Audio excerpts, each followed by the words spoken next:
The fuel tank vent is a check valve that allows air to enter the fuel tank but prevents fuel from leaking out. As fuel is consumed by the engine, air must be allowed into the fuel tank to fill the space that the fuel occupied. If air is not allowed in, a vacuum forms in the tank, eventually preventing fuel from flowing into the carburetor. When this happens, the saw dies and won't restart until the negative pressure in the tank equalizes. Occasionally, the check valve in the tank vent can fail, leading to a vacuum condition in the fuel tank. Replacing the fuel tank vent is a repair that you can do yourself, and I'm going to show you how. Hi, I'm Mark Socha.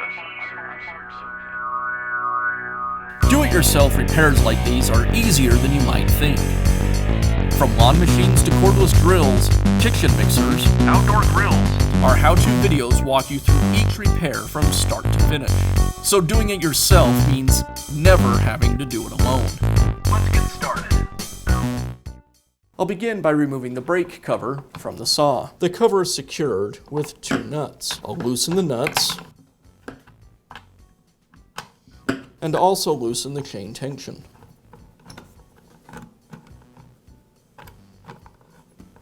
Then I'll remove the nuts and the brake cover. I'll go ahead and remove the bar and chain as well, just to get them out of the way.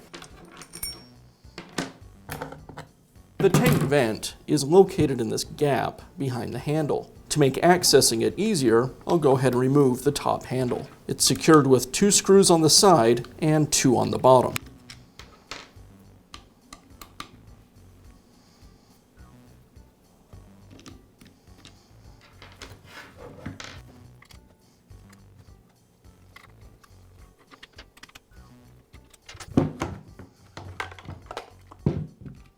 Now I'll use a wire hook to pull the tank vent out of the gap.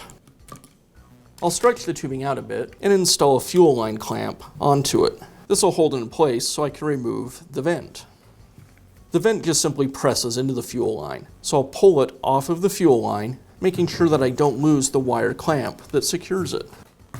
The vent is installed inside a protective cover. I'll remove the old vent from the cover and install the new one. Now I can install this assembly back onto the saw. Now I'll insert the new tank vent into the tubing, and I want to make sure that the wire clamp fits over the nipple on the vent. Once installed, I can remove the fuel line clamp and insert the filter back into the opening in the housing.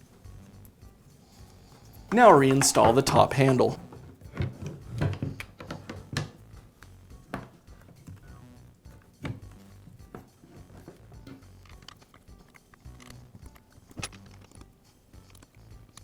I'll finish up by reinstalling the bar and chain.